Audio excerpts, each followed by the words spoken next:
Technology has created more loneliness today than ever before, but our next guest says that while it has created a problem, if used correctly, technology can enhance relationships and help build new ones around the world. Joining us now is the founder and CEO of ENGin, Katerina Manoff. Welcome to Great Day, Washington. Thanks for being here. So nice to be here. Thanks for having me. Of course. Well, tell us, how has technology created some loneliness?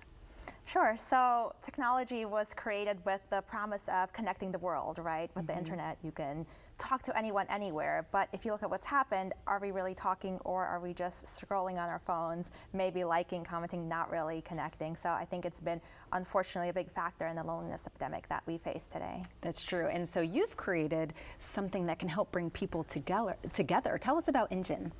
Yeah, the way I see it is you can't turn back time, right? Technology is here, so we might as well use it to build relationships rather than stand in the way.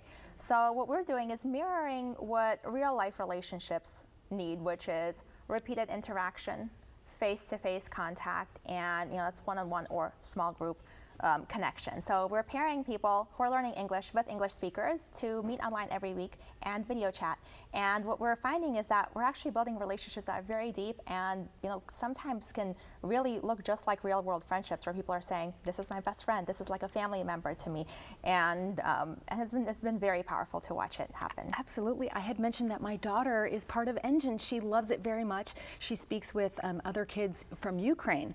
And one of the girls had told her, you're one of my best friends, and I love talking to you every week. And my daughter told me to tell you how much she loves it, what a great program it is. So these are volunteers that you're pairing with people who generally want to speak, learn English, and then they become friends? Yeah, exactly. If you think about real friendships, you really need you need a purpose. Why are we getting together week after week? So we start with language. The Ukrainians want to improve their language. The volunteers want to give back, and we have volunteers of all ages, so they have different motivations, and they want to help. But when they come together week after week, what develops is so much more than English practice, and that's what I love most about it, because we are building relationships. Yeah, and then people can sign up from all over the world, is that right? Absolutely. We have volunteers in over 140 countries, which is something wow. I'm really proud of. Yeah, I know. Who knew, right? Yeah. It's just me starting with one person in this, at home, and now it's a whole movement. Yeah. Which demographics are you're finding to be more lonely and are really taking advantage of programs like this?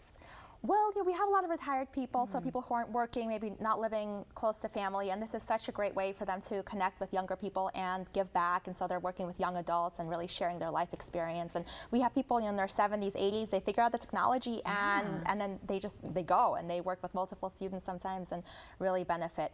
And on the flip side, we have young people who are working with other young people, and that peer-to-peer connection, interestingly, even though they're in school surrounded by peers, young people here in the U.S. really suffer from loneliness, and figuring out those relationship skills and how to connect on a deeper level, our format, our one-on-one connections, guiding them and having deeper conversation really helps them do that. And then the technology is very easy for them, so that part's no problem. Yeah, that's fantastic. Really just taking two people who might be lonely and want to learn English, and then they can become friends. How do you ensure that it's kind of a safe interaction? How do you pair them in that way? Yeah, so we have minors working with minors and adults working with adults. We do have an interview with every single participant, so someone from our team talks to them. I have a wonderful team in Ukraine, and so safety is really, really important. We've had almost 55,000 people go through the program and haven't had any issues with that, so I feel pretty confident the process is working. Thank you so much for being here. Thank you. Yeah. For more information, you can visit their website at enginprogram.org and follow ENGin on Facebook and Instagram.